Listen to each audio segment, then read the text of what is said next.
por estar acá. Gracias a ustedes por la invitación. Les agradezco el tiempo, el espacio que el colegio ha dispuesto para realizar esta actividad. Y tal como comentaba Carolina, el objetivo de esta reunión y de estas charlas que vamos a realizar durante este año es entender todo lo que es el proceso de admisión a las universidades. Ciertas cosas que es importante tenerlas presentes, sobre todo pensando en los objetivos y en las metas que cada uno tiene. En base a ello es importante conocer este proceso y, con los antecedentes que vamos a ver en esta y en las otras charlas, poder tomar la mejor decisión. Antes de partir, solo comentar que esta charla va a quedar grabada, por lo tanto, si es que alguien quizá piensa tomar apunte, etcétera, lo invito a disfrutar todo lo que vamos a ver ahora, puesto que esto va a quedar grabado, y también todo el material que vamos a presentar hoy día será enviado en formato PDF para cada uno de ustedes, por lo tanto, además que contiene información específica del colegio, ¿ok? Así que súper importante eso. Se está viendo, ¿cierto? Para Sí, confirmar, ¿sí? perfecto. Sí. Súper. Entonces, sin más ni menos, vamos a comenzar nuestro ciclo de charlas de este 2021. Esta es la primera de 3, donde vamos a hablar del NEM, del ranking y de la prueba. Y partamos principalmente contestando en qué consiste el proceso de admisión a las universidades 2022. ¿Por qué hablamos de 2022? Puesto que el proceso siempre tiene el año del año en que yo voy a entrar. En este caso, 2021, vamos a entrar a la universidad el año 2022. Y este proceso consiste básicamente en 4 pasos si tuviera que resumirlo. ¿Y cuáles son estos 4 pasos? Estos 4 pasos conceptuales son bastante simples, donde el primero, y el que a veces uno obvia por la naturaleza del proceso, es el colegio. Para poder ser parte del proceso de admisión a la universidad es necesario pasar por el colegio. No solamente pasar por el colegio, terminar el colegio. Donde es donde nosotros obtenemos la base académica, la base de capacidades y de conocimientos para poder llevar nuestra vida universitaria. Por cierto que al finalizar el proceso del colegio está lo que todos conocemos como la prueba de transición, ex PSU, ex prueba de aptitud académica. Siempre ha habido una prueba de selección de por medio en nuestro intento por llegar a la universidad. Posterior a ello hay un proceso muy importante que es la postulación a las universidades, que es un proceso propio que tiene ciertas características, para finalizar esta historia en una vez que estamos seleccionados en la matrícula a la universidad. Ahora, si yo tuviera que darle ciertas características a cada una de estas etapas del proceso, podríamos decir que cuando hablamos del colegio, lo que estamos hablando es cómo eso se ve reflejado, cómo ese rendimiento se ve reflejado en 2 variables que conocemos como el NEM y el ranking, que más de algunos de ustedes ya las conocen y que las vamos a tratar acá. Este NEM y ranking, en conjunto con los resultados de la prueba, el puntaje de la prueba de transición, determinan en su conjunto lo que se conoce como puntaje ponderado. Es este puntaje ponderado el que finalmente nos permite postular a las distintas universidades que componen el sistema de educación y en caso de ser seleccionados, procede el proceso de matrícula que tiene de por sí asociado algo muy importante que es el financiamiento, entendiendo que hoy día la educación no es algo tan barato de pagar. Por lo tanto, durante este 2021, en este ciclo de charlas, vamos a abordar esta historia completa. En el día de hoy vamos a ver los 2 primeros pasos. Vamos a hablar del NEM, el ranking y la prueba de transición. En qué consiste cada uno de ellos, cómo se estructuran y también vamos a terminar hablando sobre consejos, sobre cómo poder eventualmente preparar hoy esta prueba de transición. En los meses de julio y agosto tenemos planificado una charla específica de postulación, donde vamos a abordar en detalle cómo es el proceso de postulación, cuáles son las características específicas que este tiene. También vamos a conversar sobre los procesos de postulación no tradicionales, es decir, todos aquellos que son las admisiones especiales a la universidad que hoy día están cada vez más en boga. Y a fin de año, en septiembre, octubre, probablemente vamos a reencontrarnos para conversar del financiamiento universitario y de todas las opciones que hoy día existen, llámese becas, créditos y gratuidad. y también, por cierto, las opciones privadas que existen en el sistema. Por lo tanto, les repito, disfruten esta charla. Las consultas que ustedes tengan, va a haber espacio al final de la charla para poder conversar, así que no hay ningún problema en ello. Partamos hablando del colegio y hablemos concretamente del NEM y el ranking. ¿Qué es el NEM? Bueno, el NEM es un acrónimo, Notas de Enseñanza Media. NEM básicamente es la asignación de puntaje prueba de transición sobre el rendimiento escolar, las notas, de los 4 años de enseñanza media, promedio de los 4 años con 2 decimales. En simple, y aquí lo dejo tal cual en esta parte amarilla, el NEM es la forma en cómo se pondera el rendimiento del colegio para postular a la universidad. ¿Cómo se calcula este valor? Es bien sencillo. Antes era un poquito más complejo, hoy día está más simplificado. Lo que se hace es tomar el promedio general de primero medio, más el de segundo, más el de tercero, más el de cuarto, dividirlo en 4 y eso nos da un promedio. Un promedio que, por cierto, por la naturaleza de las notas, puede ir desde un 4 hasta un 7. 4 es que pasé todos los años raspando y un 7 es que casi fui el alumno perfecto del colegio. Donde quien tiene un promedio 4 se le asigna un puntaje equivalente a lo que son las pruebas, en este caso, para este año, 162. Esto ha ido cambiando en el tiempo, va a terminar siendo el próximo año, el último año donde esto se va a ajustar, pero hoy día los valores parten en 162 y quien tiene un promedio 7 obtiene 844 puntos. En una escala que es lineal. ¿Qué significa lineal? Que por cada punto que yo avance, avanzo proporcionalmente lo mismo en puntaje. Con respecto a esta tabla, más adelante está esta tabla para que ustedes la puedan consultar junto con la tabla de ranking del colegio, así que no me voy a detener tanto en esa parte. Pero aquí es importante mencionar algo. Bueno, también lo menciona acá, esta escala es con 2 decimales, significa que quien tiene un NEM 6,12 es distinto al 6,13, 6,14, 6,15. Eso ustedes lo pueden ver en la tabla de transformación que está a disposición en las páginas del DEMRE y que, por cierto, está en esta charla como material de apoyo para ustedes. Ahora, importante abordar ciertas cosas con respecto al NEM que a veces quedan en el aire o son a veces mitos que a veces uno escucha. Partamos diciendo que la tabla de NEM son 3 tablas que son según la modalidad educativa.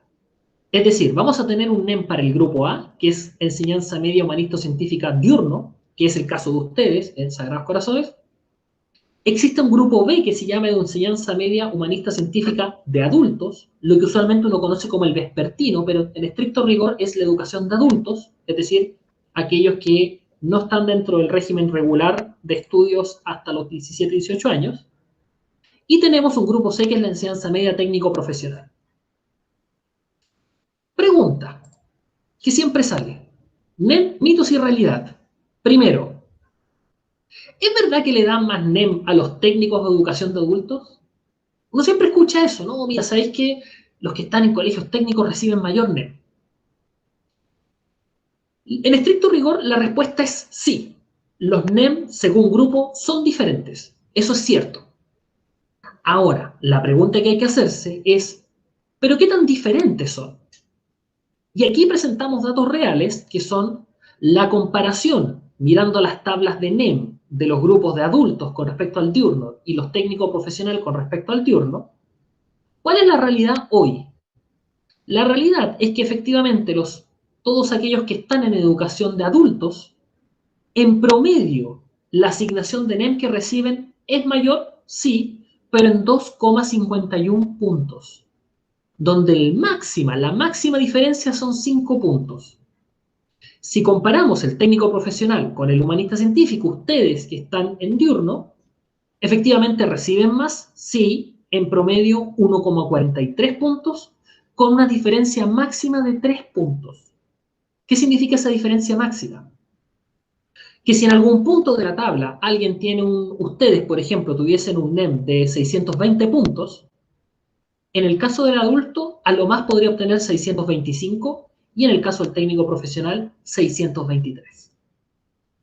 Por lo tanto, primer tema, ¿existen diferencias en los NEM según grupos? Sí, existen. ¿Son diferencias significativas? No. Y en esto les transmito un poco de tranquilidad para aquellos que a veces uno siente que está en desventaja con respecto a otros grupos.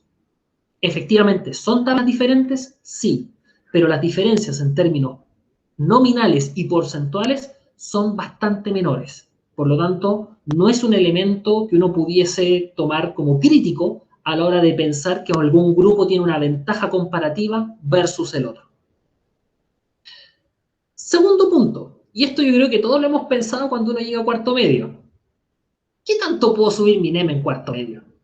Porque uno llega y dice, ya, está terminando el 0B, dice, el próximo año me pongo las pilas, este año la rompo, voy a sacarme, pero 7, lo que sea, pero impecable este año.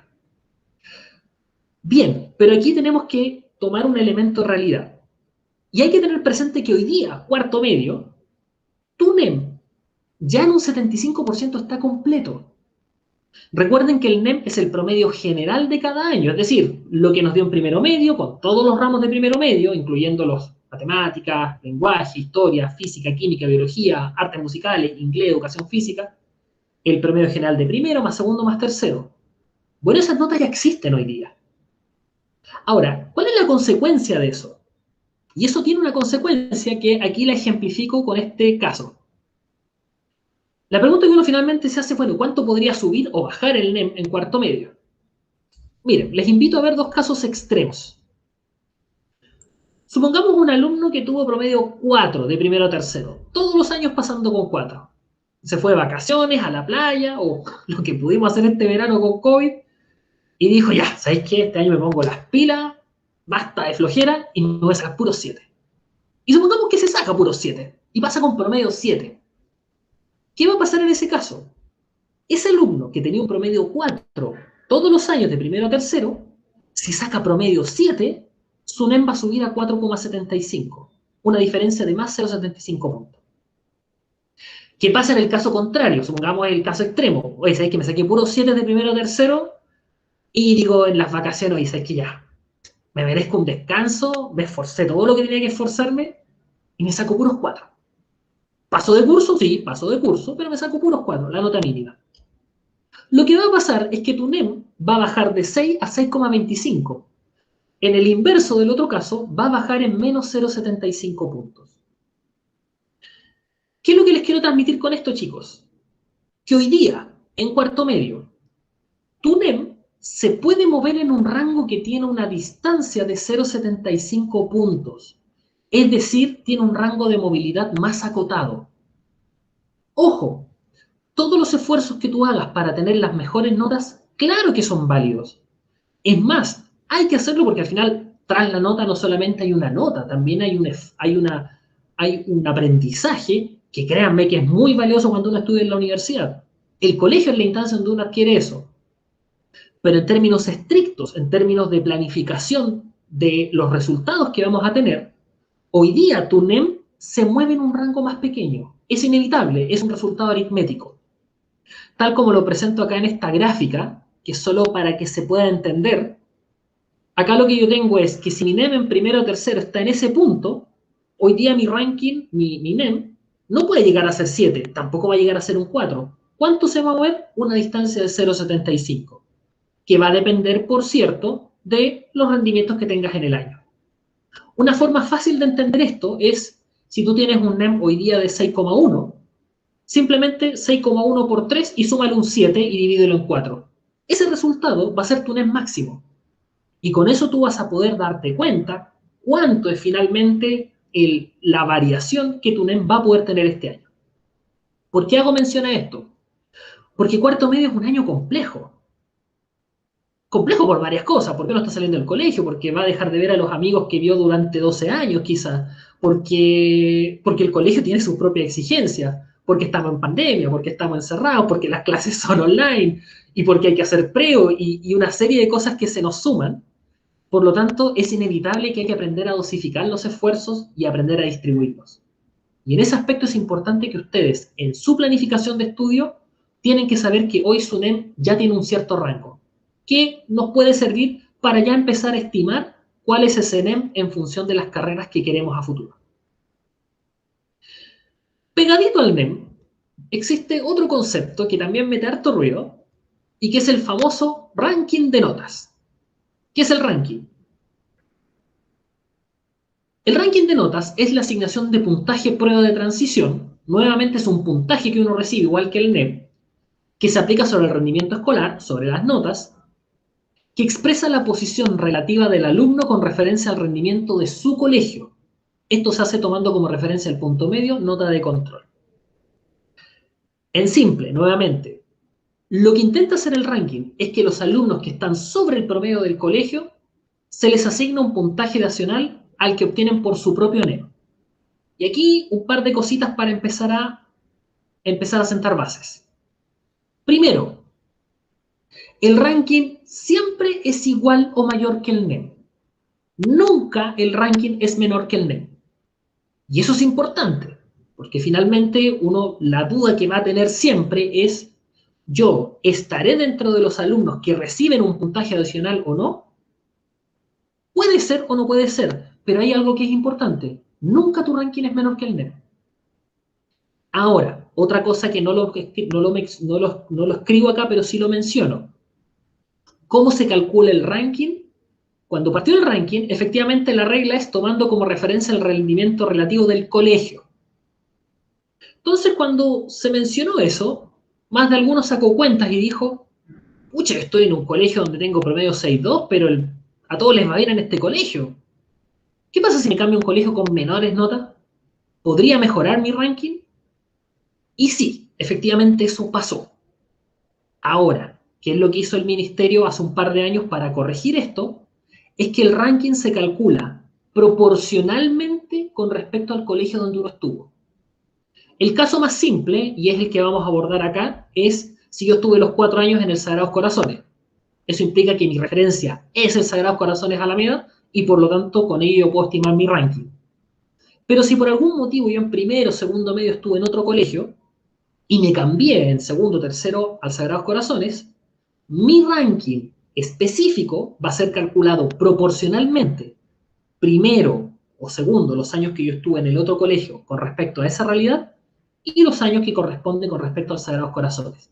Eso es un cálculo que hace de forma automática el ministerio con la información de las notas. Esto, por cierto, que introduce un elemento de justicia en la forma de cálculo, que en un principio efectivamente hubo una distorsión. Ahora, con respecto al ranking, para poder calcular el ranking, para poder entender cuáles son estas referencias, para poder saber, bueno, cuál es el promedio del colegio, lo que se hace siempre es tomar las últimas generaciones, 2020, 2019 y 2018, que es la situación que tienen ustedes. Hay casos más específicos como colegios que tienen pocos alumnos o colegios que tienen poca historia, donde se toman los colegios de referencia, pero en el caso de ustedes, que son un colegio con bastantes años y con un número importante de alumnos, no es el caso. Por lo tanto, para el caso del colegio, se toma el promedio de los últimos 3 años de generaciones, los que salieron en el año 2020, 19 y 18. Se toma el promedio de esos NEM, y eso es lo que se conoce como nota de control. Ese es el punto medio donde yo evalúo si estoy sobre o bajo él, para el caso de ustedes. Y también se toma el promedio de los NEM máximo por año. ¿Por qué el máximo?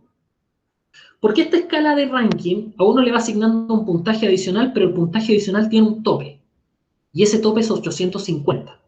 Nadie obtiene más de 850 en el proceso de la prueba. Lo vamos a ver después con los puntajes. Bueno, ¿dónde está ese tope? Está en el promedio del mejor alumno de los últimos años.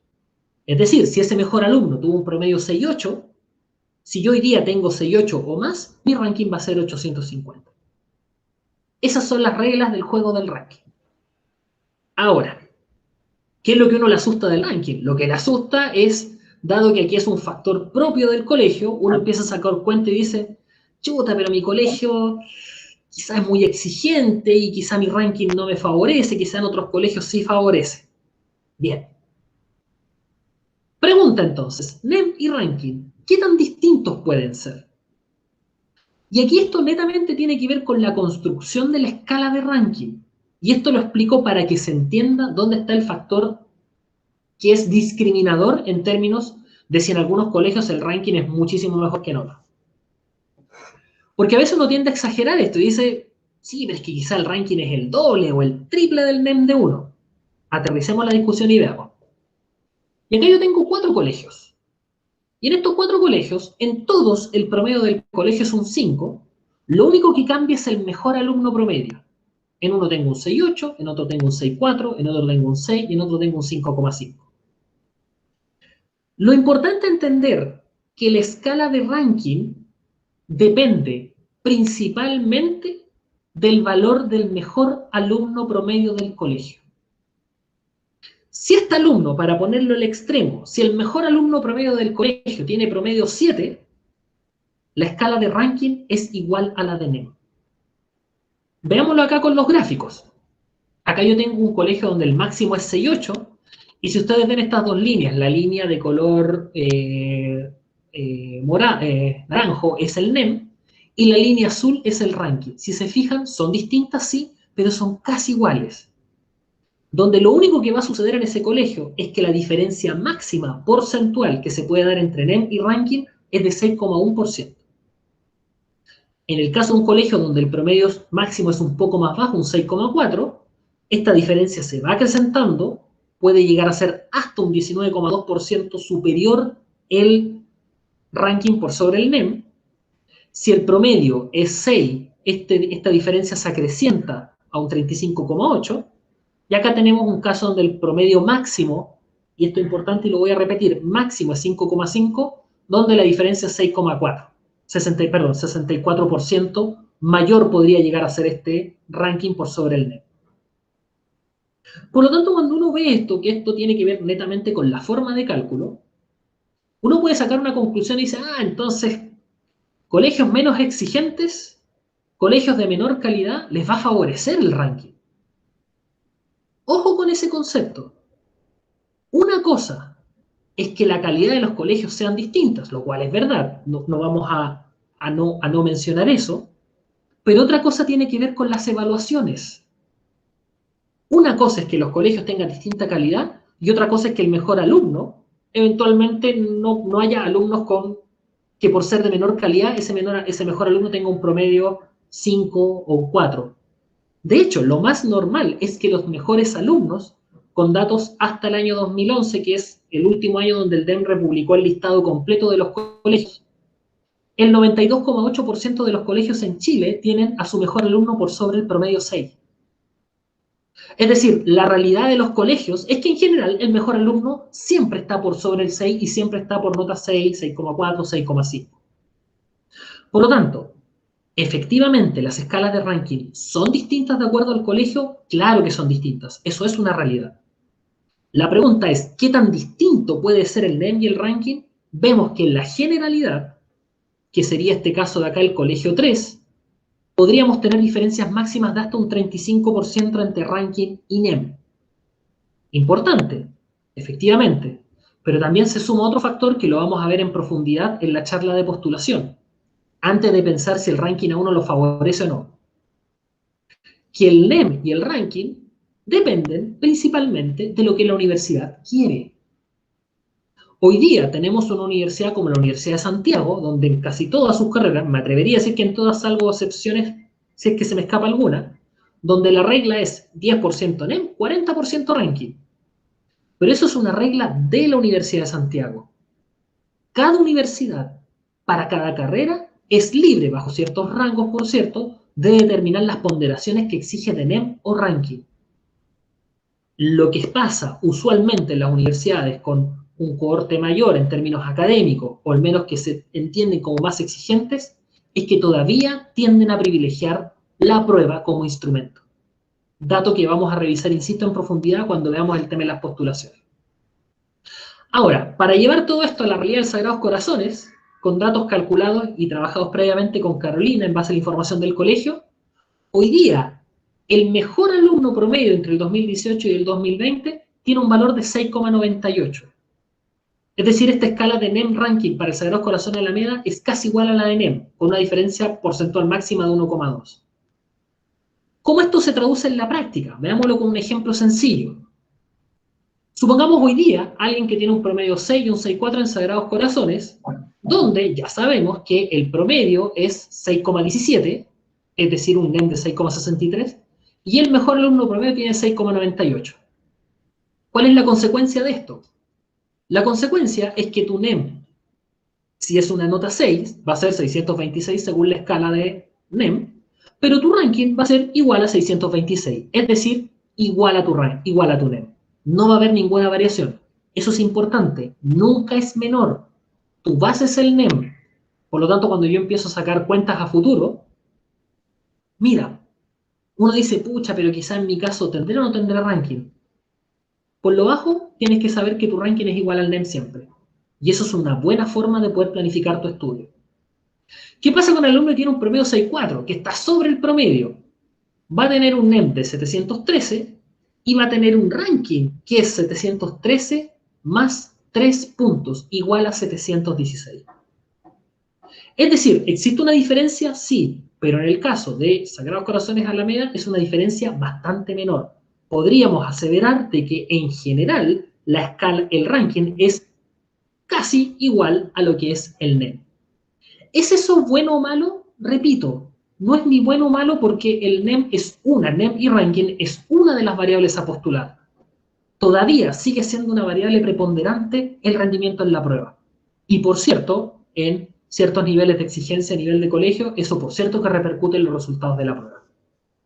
Y tal como coloco acá, y lo vuelvo a repetir, recuerden que son las universidades las que deciden las bonificaciones de NEM y ranking. Esto no es absoluto. No significa que hoy día todos van a pedir el ranking en exceso. Depende de cada carrera, depende de cada universidad. Para detalles más específicos, acá está la escala de NEM Ranking aplicada al Colegio Sagrados Corazones Alameda 2021. Esto es una muy buena referencia para todos aquellos que estuvieron los 4 años en el colegio. Insisto, quienes estuvieron en algún año no en el Sagrados Corazones, la escala va a ser distinta, no la podemos calcular porque tendríamos que tener la referencia cada uno, pero esto es una muy buena herramienta que ustedes pueden usar, que por cierto va a estar a disposición de cada uno de ustedes, puesto que este material les va a llegar a cada uno. ¿Ya? Bien, aclarado NEM y ranking, pasemos a este tercer elemento, que es la prueba de transición. ¿Qué es la prueba de transición? Ex prueba de selección universitaria, que hace 2 años sabemos que cambió, que sabemos que este año va a ser, se supone, el último año que se llama prueba de transición. No sabemos cómo se va a llamar el próximo año. Es probable que va a seguir siendo una prueba, por lo menos lo que nos enseña la experiencia desde el año 1966 la fecha es que debiera ser similar. Pero pensemos en lo que hay hoy. Hoy día es un set de 4 pruebas, 2 pruebas obligatorias, comprensión lectora y matemáticas. ¿Qué significa esto? Y en esto quiero ser súper claro. Si no doy una de las pruebas obligatorias, quedo fuera del proceso. Es así de simple. No puedo postular a ninguna carrera, no puedo postular a ningún beneficio, no puedo postular... Es el equivalente a que no hubiese dado la prueba. Por lo tanto, aquí no perderse. Comprensión lectora y matemáticas son pruebas obligatorias, más 2 pruebas selectivas, historia y ciencias sociales y ciencias. ¿De qué depende que las quiera dar o no? De la exigencia que cada uno tenga. Si yo quiero estudiar a Derecho, es muy probable que las carreras de Derecho me exijan la prueba de Historia. Si quiero estudiar Ingeniería, es muy probable que me exijan la prueba de Ciencias. Si no sé qué quiero estudiar y estoy entre Derecho e Ingeniería, ¿puedo dar las 2 pruebas? Sí, las puedo dar, no hay ningún problema. Los temarios son las bases curriculares de séptimo básico cuarto medio, y esto es parte importante de los ajustes de la PSU ahora. Efectivamente se están incorporando, tal como mencioné, las bases curriculares de los últimos 6 años de educación, no solamente lo que conocemos como enseñanza media. Ahora, una buena fuente para poder tener claro cuáles son los temarios es siempre basarse en los comunicados que están en denre.cl, que es la página oficial del proceso, el Departamento de Medición y Registro Educacional de la Universidad de Chile, que es quien controla esto, y no perderse. Acá el apoyo fundamental son sus profesores. Son sus profesores la mejor guía donde los pueden ustedes orientarse y pueden saber no solamente los temarios, sino también, en conjunto con los modelos de prueba disponibles, que sabemos que son pocos, vamos a llegar a esa parte, pero con los disponibles y con los que seguramente van a salir, poder tener luces de cuál es la real exigencia de esta prueba. Y en escala de puntaje, el puntaje mínimo es 150, el máximo es 850. Nadie queda debiendo puntos y nadie saca 1000 puntos por muy seco que sea, ¿ya? Así que claros con eso, esas son las escalas y son las bandas de puntaje. Ahora, en términos de pregunta, En términos de estructura, tenemos que la prueba de comprensión es obligatoria, tiene 65 preguntas. Hace 2 años la prueba de lenguaje, la PSU de lenguaje, que era el equivalente, tenía 80 preguntas, bajó a 65, donde 60 preguntas son de puntaje y 5 de pilotaje. ¿Qué significa esto? Significa que cuando ustedes van a dar la prueba, ustedes se van a encontrar con una prueba de 65 preguntas. Y ustedes tienen que contestar las 65, a no perderse. Ahora, de esas 65, hay 5 preguntas que ni tú, ni yo, ni nadie sabe cuáles van a ser, que son preguntas de pilotaje, experimentales de prueba. Son preguntas específicas que el DENR utiliza para poder hacer ciertas mediciones, hacer ciertas evaluaciones, y que en la práctica no cuentan en el puntaje final. Es decir, de las 60 preguntas, 65 preguntas, solo con 60 se va a estimar tu puntaje. Ahora, como nadie sabe cuáles son esas 65 preguntas, simplemente hay que estar preparado para contestarlas todas, ¿ya? Y no perderse un poco en eso. Y el tiempo son 2 horas 30, que son muy parecidas a las pruebas, a la PSU de lenguaje, pero como son menos preguntas, representan un aumento de tiempo, lo cual es una muy buena noticia con respecto a lo que era la PSU. Para el caso de matemáticas, también es una prueba obligatoria, 65 preguntas, 60 de puntaje y 5 de pilotaje, con 2 horas 20 promedio. Eso también es un tiempo menor a la prueba anterior, pero que comparativamente por pregunta es un tiempo mayor a lo que era la PSU, ¿ya? Y en el caso de historia, ciencias sociales, es electiva, son 80 preguntas, 75 de puntaje y 5 de pilotaje, con 2 horas 30, con una estructura muy similar a la prueba anterior de historia. Y en el caso de ciencias, es una prueba electiva también, 80 preguntas. La diferencia es que estas 80 preguntas todas valen para puntaje, acá no hay preguntas de pilotaje, donde estas 80 preguntas se mantienen con la misma estructura de la prueba anterior, es decir, una zona común de 54 preguntas, 18 de biología, física y química, primero y segundo medio, más un electivo de 26 preguntas que ustedes pueden elegir. Importante mencionar que este electivo no es específico dependiendo de la carrera. Explico, si yo quiero estudiar medicina, no tengo por qué dar biología. Simplemente debo dar un electivo, que en el caso de ustedes puede ser entre estas 3 opciones. En el caso de un técnico profesional se agrega otra variante, pero que en el caso de ustedes no está disponible. Y el tiempo de rendición son 2 horas 40 minutos.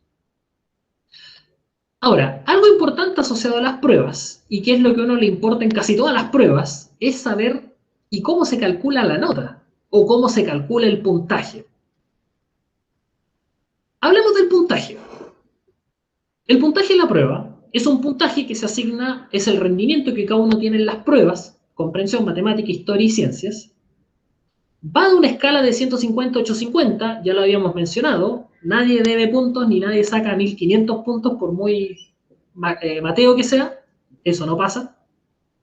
Según el número de respuestas se asigna un puntaje en la prueba, acá algo importante que lo voy a repetir más adelante, acá nadie tiene mejor puntaje teniendo peor rendimiento, no hay ninguna pregunta que valga más que otra, todas las preguntas valen lo mismo, por lo tanto, la consecuencia es que si yo tengo 60 buenas, tengo más puntaje que el que tiene 30 buenas. Eso siempre pasa.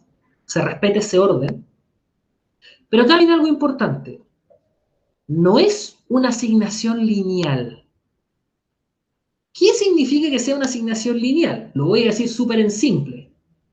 Si yo en el colegio doy una prueba de 6 preguntas y tengo 3 buenas, uno asume que tiene un 4, o incluso menos si la escala es exigente.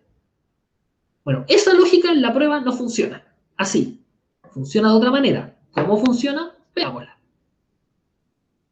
Tal como menciona acá, por la forma de cálculo del puntaje PSU, siempre se cumple lo siguiente. 2 cosas. Primero, el mejor alumno, el que tiene el mayor número de buenas, obtiene los 850. Usualmente hay ciertas pruebas donde siempre se logra el máximo. Pero efectivamente hay pruebas donde, como por ejemplo la de historia el año pasado, donde el mejor alumno tuvo 73 buenas. Por ese alumno tiene 850. En viceversa, el que tiene el menor número de buenas, que en general es 0, usualmente o puede ser cercano a 0, obtiene 150. Pero aquí viene algo importante. Siempre siempre, siempre, siempre, siempre, la mitad de quienes dan la prueba van a obtener de 500 puntos hacia arriba y la otra mitad de 500 puntos hacia abajo. Eso es una imposición del sistema. Ya, entonces uno dice, pero espérate. O sea, ¿qué pasa si a todos les va mal? O como la típica del curso, es que en la prueba de 10 preguntas, la mayoría tuvo de 3 buenas para abajo. No puede ser que todos tengan la mitad del puntaje. Sí, eso pasa en la prueba. Ya, o sea que si dan 200.000 la prueba, 100.000 de 500 hacia arriba, 100.000 de 500 hacia abajo. Eso es una imposición estadística que se llama normalización, que es una técnica estadística que aquí para los que ya algo de matemáticas saben es lo que se conoce como campana de Gauss.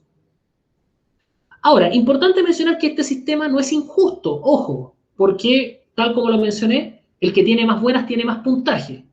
Acá en ningún caso el que tiene peor rendimiento va a obtener un mejor puntaje, lo que implica que todas las cosas que pasan hacia adelante respetan ese orden. Yo tengo mejores posibilidades y me va mejor en rendimiento que otro.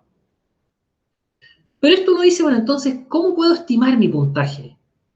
Porque uno lo que espera es una fórmula. Dice, ya, si saco 30 buenas, ¿cuánto en puntaje? Si saco 60 buenas. ¿Existe alguna fórmula para saberlo? Y no, no existen fórmulas específicas, pero lo que sí existe, y que es muy importante, es esto. Tabla de transformación de puntajes. Acá está el link del DEMRE. Esto yo le llamo la Biblia de los puntajes. Esto se basa en la información que año a año sale de los resultados de la PDT, antes PSU, que a un número de buenas te otorga un puntaje. Es como lo que aparece en esta tabla. Esta tabla lo que dice es que si yo tengo 10 buenas tengo 388, que si tengo 40 buenas 671, 50 buenas 722. Y en esta presentación se adjuntan las tablas de transformación del puntaje del proceso 2020 en la siguiente página. Importante mencionar que estas tablas son tablas que se hacen año tras año con los resultados de cada generación. ¿Qué significa eso? Y vamos a las tablas, estas son las tablas reales del año pasado para que ustedes las tengan a disposición. Significa que si yo en matemáticas obtengo 40 buenas, el año pasado eso representó un puntaje de 656. Pero alguien podrá preguntar, ok, entonces eso significa que si saco 40 buenas este año, ¿voy a sacar 656 exactos? No, no vas a sacar 656 exactos. Pero esta tabla es la mejor referencia que van a tener. Este valor que aparece acá es muy probable que este año, cuando ustedes den la prueba y si sacan 40 buenas, su puntaje va a estar en el orden de los 656 puntos. Créanme, no va a ser 300 puntos, no va a ser 200 puntos, no va a ser 700 puntos, va a estar en este rango.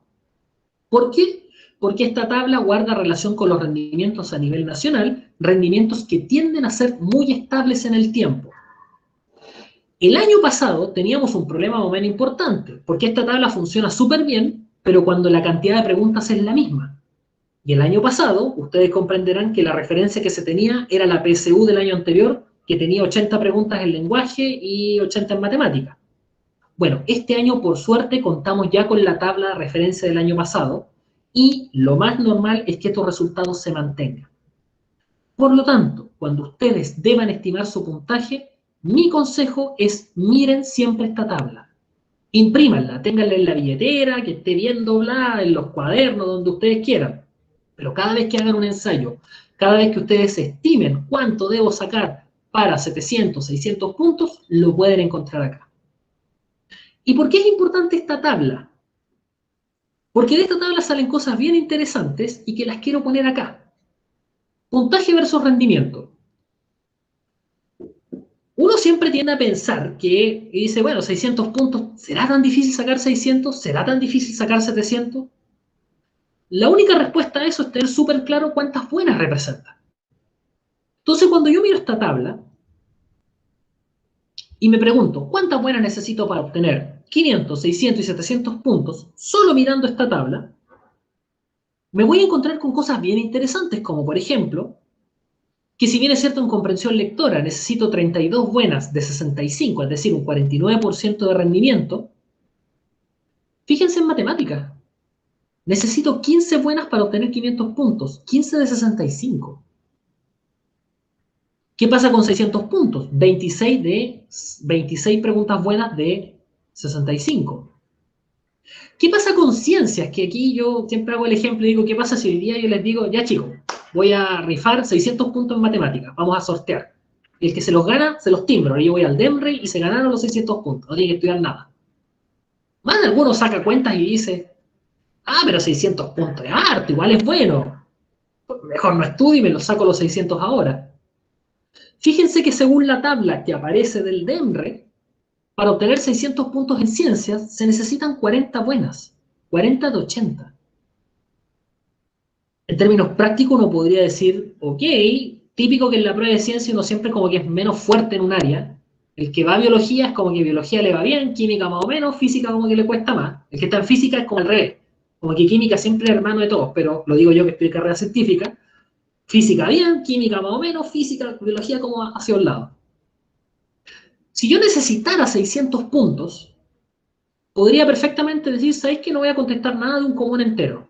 ¿Pero cómo? No, no voy a contestar nada, voy a contestar lo que sepa.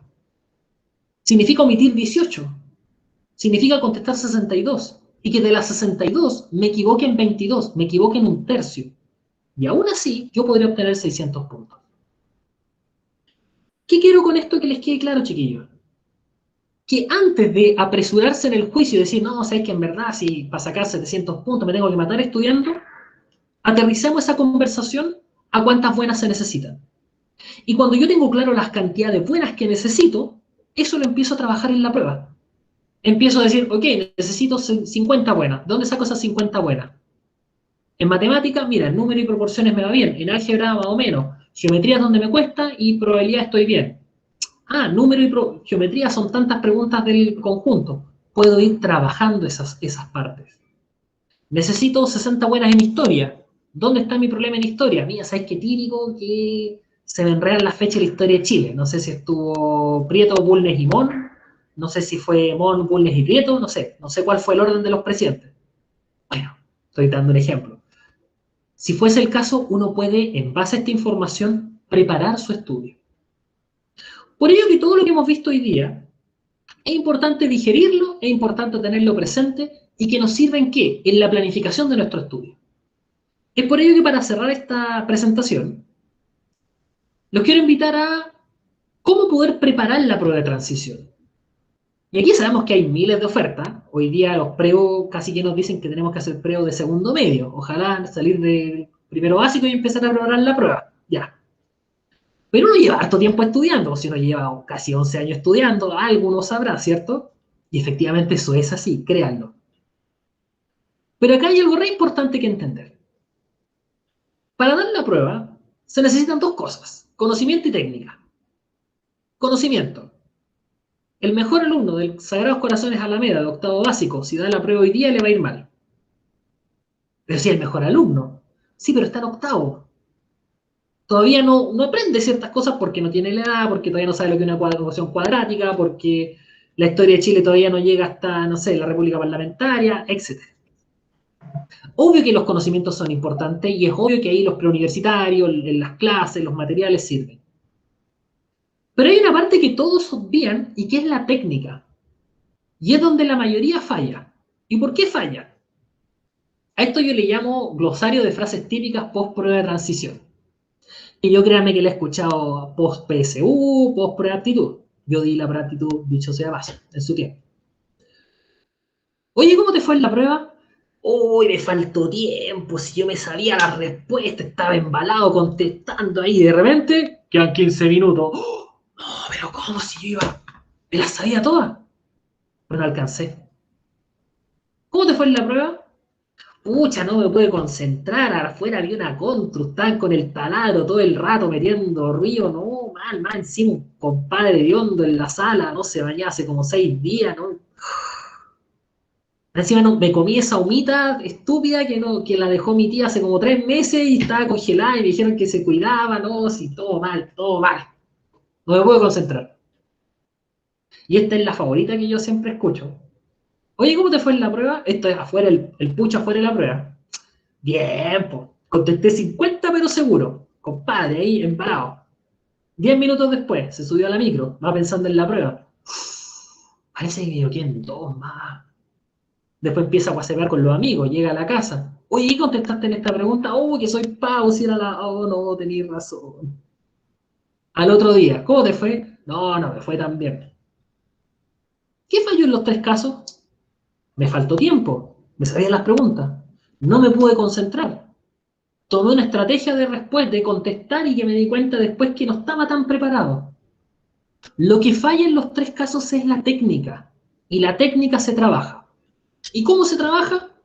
En una estrategia de preparación que yo le llamo ensayos eficientes, que antes de conversarla, no crean que al final de esta charla va a haber un link. Bueno, chiquillos, y compren ensayos eficientes en el siguiente link, paguen con WebPay. No. Lo que vamos a hablar es algo que ustedes pueden hacer ahora, ya. No necesitan autogestión, simplemente. Ensayos eficientes es un método, primero. Y los métodos son cosas circulares o son cosas cíclicas. Es un método que tiene como objetivo la mejora continua. Es decir, avanzar de a poco.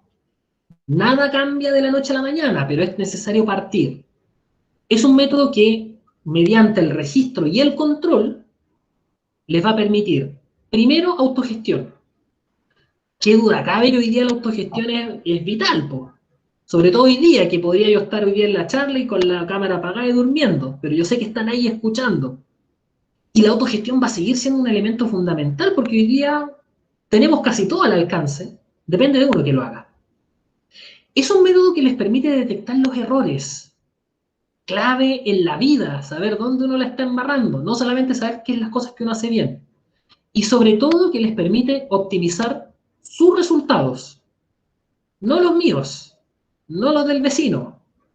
Acá no necesitamos solamente puntajes nacionales porque es bonito, no, cada uno tiene metas distintas.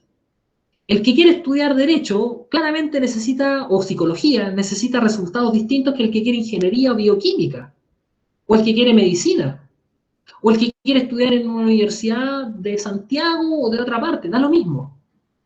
De hecho, es irrelevante eso. Lo relevante es que yo teniendo claro mis metas, mis objetivos, pueda trabajar en función de esos objetivos. ¿Y en qué consiste el método? El método es re sencillo. Primero, haz tu ensayo en condiciones reales, con tiempo, sin interrupción, con lápiz y papel. Oye, el consejo para malo, ¿cómo haz tu ensayo en condiciones reales? Es que no es tan malo por una cosa muy simple. Hoy día estamos llenos de ensayos online. Sí, pero el día de mañana yo no estoy con una computadora haciendo el ensayo. Estoy con un lápiz y un papel. No me pueden interrumpir.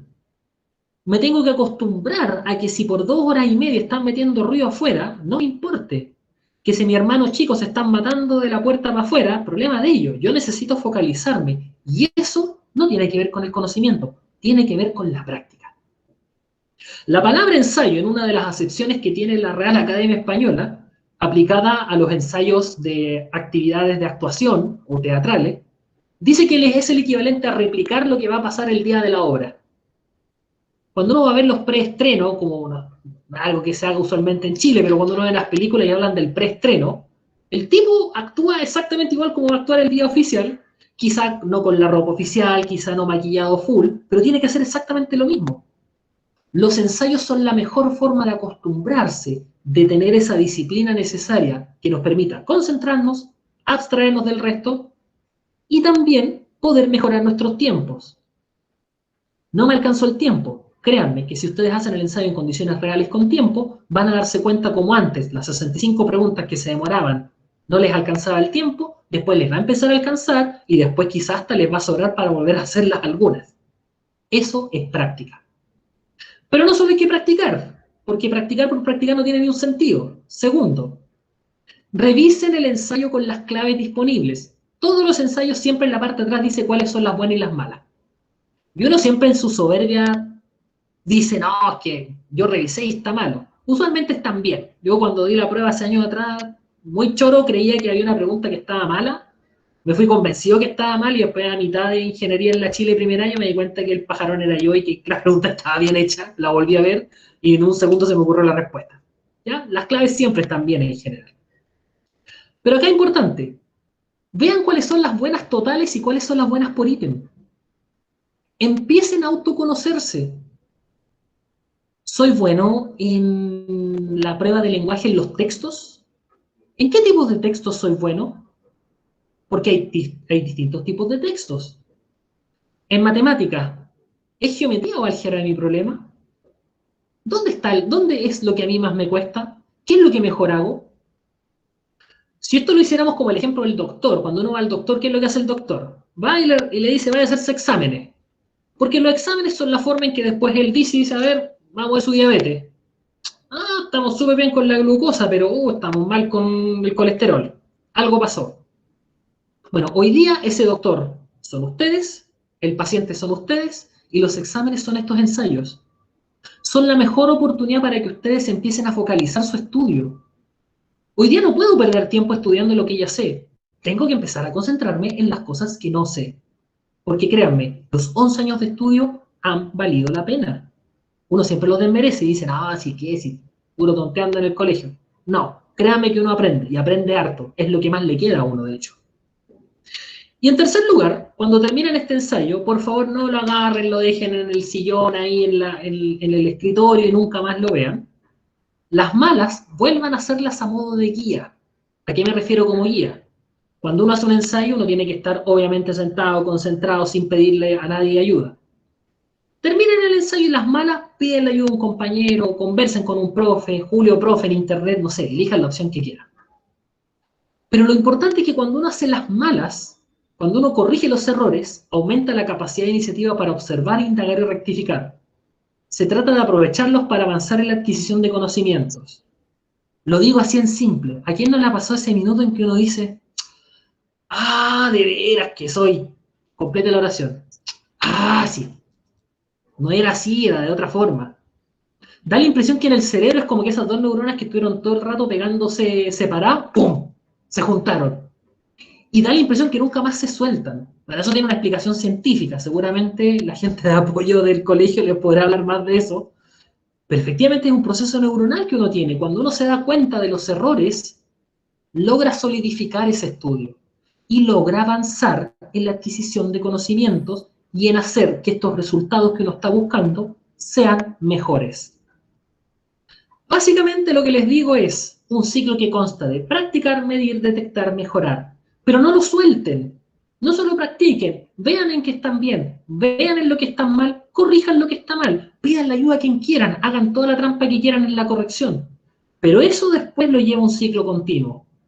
Un ciclo continuo que, cuando uno empieza a pensar y dice, ya, pero ¿cuánto tengo que hacer de esto? Porque uno siempre tiene el caso del primo que dice, no, si mi primo el año pasado estuvo, hace 2 años salió del colegio y todo noviembre hizo un ensayo por día, una máquina de los ensayos. Les propongo algo más simple. Si ustedes el 3 de mayo parten uno por semana, al final del 13 de noviembre van a tener hecho 28 ensayos, porque hay 28 semanas de por medio. Créanme, hacer 28 ensayos es muchísimo. Distribúyelo según sus necesidades. Si yo quiero estudiar ingeniería, voy a hacer 7 de comprensión, 7 de matemáticas, 7 de ciencias. Pero si yo lo meto en un ciclo continuo, donde no solamente hago los ensayos, sino que además los ensayos, ¿de qué me van a ayudar? Oye, ¿sabéis que de las 15 semanas del ensayo van a ser la forma en que voy a estudiar en la semana? Me voy a concentrar en esas 15 semanas. Me va a permitir aprender, ¿sabéis que me equivoqué en las 15 de Euclides? Está claro que no me sé el teorema de Euclides. H cuadrado igual P por Q, y ahí me empiezan todas esas tonteras. Ya, voy a estudiar ese teorema.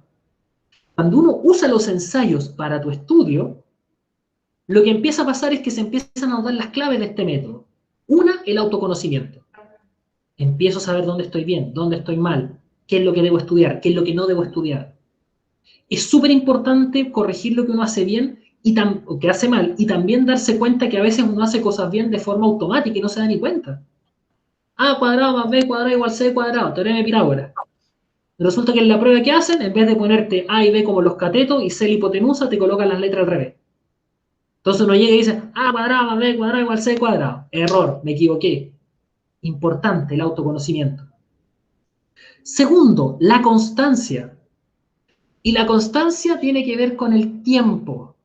Y aquí les voy a citar una frase que leí alguna vez, que creo que es algún dicho japonés, que dice que la disciplina tarde o temprano vencerá la inteligencia. ¿Qué piensa uno? No, pues hay que ser seco para esta cuestión y hay que estudiar. Compadre, la constancia, todas las semanas, un poquito. La comida del mes no se puede comer en un día, es imposible. Hay que comérsela en un mes, el cuerpo está programado de esa forma. Los que hacen deporte, y les pueden decir a sus compañeros que el que dice, no, voy a ir al gimnasio 2 semanas y voy a quedar como tuna, mentira. Uno necesita ir de a poco, corriendo 5 minutos por día, después 10, pero la constancia, el tiempo, les va a permitir mejorar sus resultados. Porque vuelvo a repetir, esto está orientado a tus objetivos. No me interesa que saques 850, quizá en contra del discurso oficial del colegio, pero sabemos que aquí lo que importa son tus resultados, tus objetivos. Y porque además, y algo re importante, este método te permite mejorar tu margen de error. Chicos, nadie es infalible.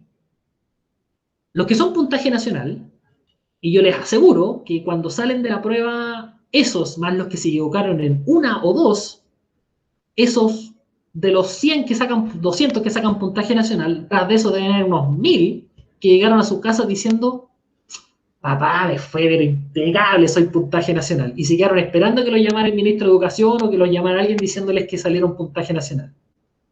¿En qué se equivocaron? No tienen ni idea. Margen de error. El que dice, compadre, contesté 50 buenas seguras, te vas a equivocar. Lo importante es que este método te permite ir acotando eso. Vas a darte cuenta que en el ensayo 22, 23, 24, la cantidad de malas no es la misma que en el ensayo 1. Y es muy probable que eso es lo que va a pasar en el resultado final.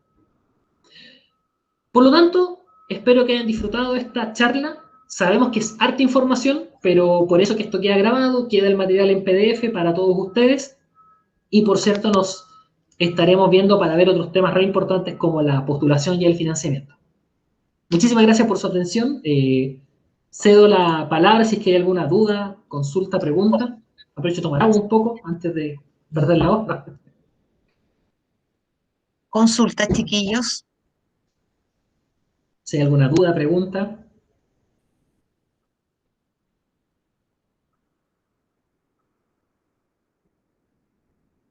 De todas formas, tal como les mencioné, este material queda a disposición de ustedes. Revísenlo, revísenlo entre ustedes. Es información que está en función del colegio, por lo tanto eso cobra harto valor. Y lo importante es tomar este proceso como lo que es un proceso.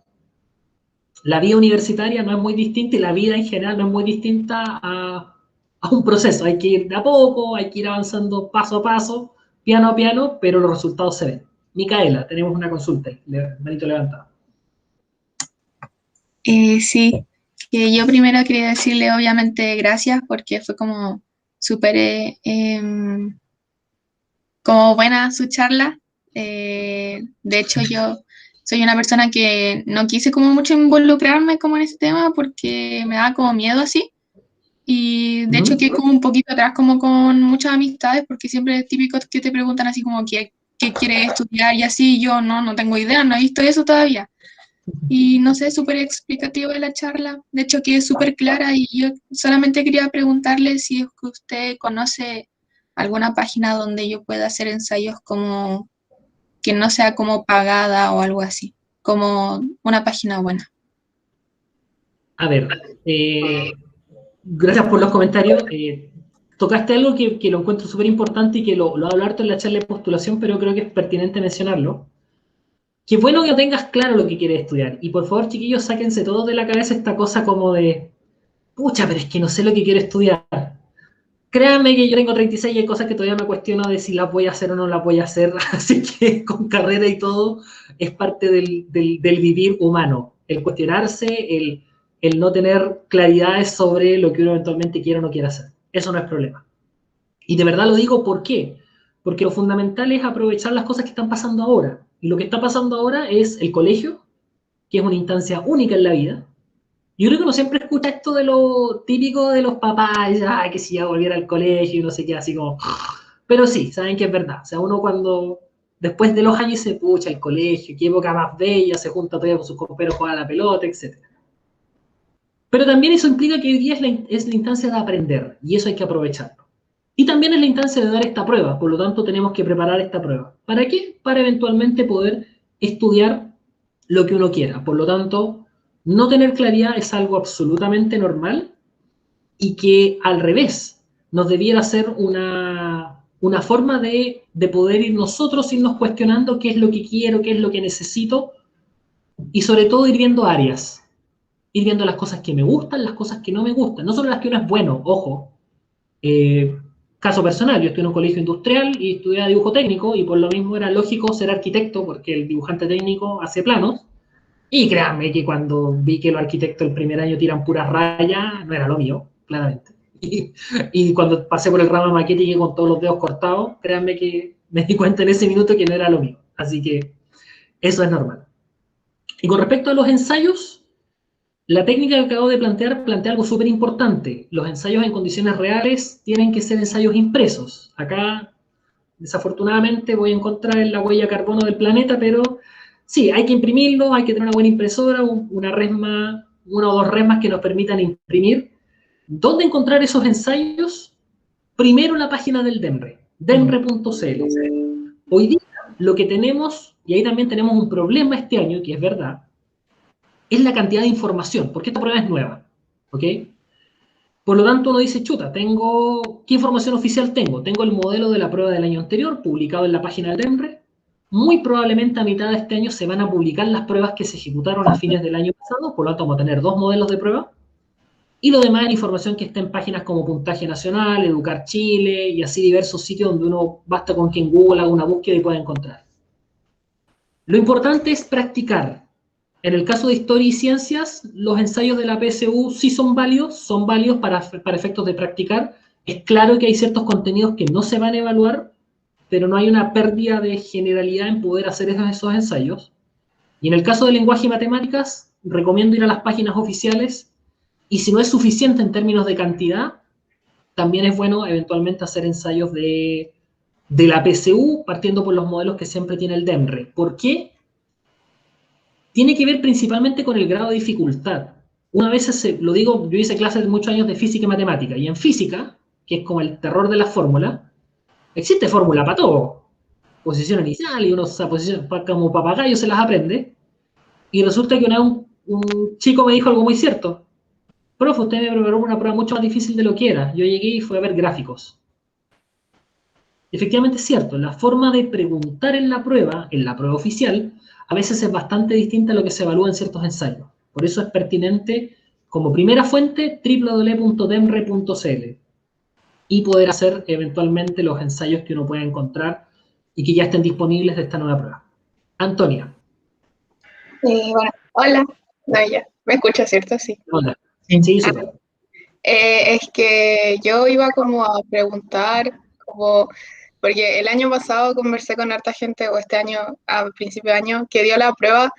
Igual es como bien subjetivo el puntaje entre muchas comillas, porque, por ejemplo, a unos le iba súper mal en química, como en estequiometría, y no le tocó así ninguna pregunta de eso. Pero había otro que también le iba mal en ese, pero todas las preguntas fueron de eso.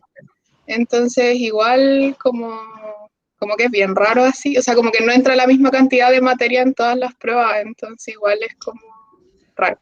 Mira, en ese aspecto, antes de emitir un juicio en base quizás a lo que uno percibe, es importante cuando se publican los modelos de prueba. ¿Por qué? Porque efectivamente sabemos que hay distintas formas en las pruebas. Eso es verdad. Cuando uno da la prueba, no es la misma prueba del tipo del compadre que está al lado. Es distinta. Tiene que serlo por un tema netamente de probidad del proceso. Pero a nivel de cantidad de preguntas y de ejes, no se puede eventualmente cargar hacia ciertos ítems versus otros, porque finalmente eso tiene un elemento de injusticia. Y en ese aspecto, claro, una vez se recibe información que dice, oye, es que a mí no me preguntaron nada de tal o cual, pero es importante después cuando se presentan los modelos de prueba. Me atrevería a ser responsable en ese aspecto y decir que el DEMRE, más allá de todo lo que uno a veces puede pensar de la prueba, tiene que tener ciertos elementos objetivos, porque de no tenerlos, estamos hablando de que las consecuencias pueden ser legales, de hecho, porque una de las cosas que tiene que garantizar el DEMRE es la probidad del proceso. No podría, voy a ponerlo así como en simple, ¿pueden ser 2 preguntas en matemáticas de ecuación de sistemas de ecuaciones distintos? Sí, pero tienen que tener el mismo sentido y la misma lógica de la pregunta. Pueden ser distintos datos. Pero no puede ser que a uno le pregunten un sistema de ecuaciones de 3 o 4 incógnitas y a otro de 2. Eso es un elemento de injusticia y que en general me atrevería a decir que no se da. Por lo tanto, lo importante es revisar los modelos de prueba, y lo otro, cuando yo presento este método de la práctica, créanme que no salió no salió de la reflexión de un fin de semana, sino que esto es ver lo que pasa con las preparaciones año tras año. Y lo único que determina una buena preparación es que esa constancia no lleva sorpresas. Eso es lo bueno. Porque uno dice, pucha, yo estudié, pero no hice tanto ensayo. Créanme que los que estudian y hacen ensayos no se encuentran con sorpresas al final. Cuando digo sorpresas es que, bueno, si los últimos 5 ensayos me sacaba, contestaba, siempre me equivocaba en 10, te vayas a equivocar en 10 en la prueba. Dependiendo de cómo fue tu curva de aprendizaje, por cierto. Pero eso te lo da la tendencia y la práctica. Una de las cosas que uno... Es lo mismo que pasa en la universidad, cuando uno a veces dice, no, es que la universidad puede ser suerte. La universidad no es suerte, a los que mejor les va son los que van a clase. Puede ser que dentro de los que vayan a clase algunos sacan 7 y otros sacan un 4, sí, pero la tendencia y la estadística dice que quienes asisten a clases pasan los ramos y tienden a pasarlos con buenas notas. El problema es que a veces uno se confía en su capacidad y dice, no, pues si esta materia me la sé, no voy a clase, y después se encuentra con sorpresa. Por lo tanto, la constancia, en la medida que ustedes sean constantes, puedan practicar, eso les va a evitar sorpresas. Y cuando uno evita sorpresas, está más tranquilo. Siempre. Esto es como el deporte. El compadre que corre los 100 metros sabe cuál es su rango. Podrá ese día, a lo mejor, si se demoraba 11 segundos, se demorará 11,1, 11,3, 11,4, 10,8, dependiendo de cómo esté el viento, el clima. Pero es muy difícil que tenga 14 segundos, por ejemplo, o 15, porque eso escapa a su margen. Y eso uno lo trabaja. Y cuando uno trabaja esas cosas, está más tranquilo y se enfrenta con una confianza distinta además que esta prueba es un día al año, también eso también no ayuda mucho, porque es como, chuta, si hoy día me va mal, tengo que esperar un año más. Importante la constancia para poder preparar y no encontrarse con sorpresas a la hora de rendir la prueba. Eso. No sé si hay alguna otra duda, consulta, y creo que se va Carolina la... Sí, yo creo que estamos porque sé que algunos tienen clases en preuniversitarios, tienen su programa.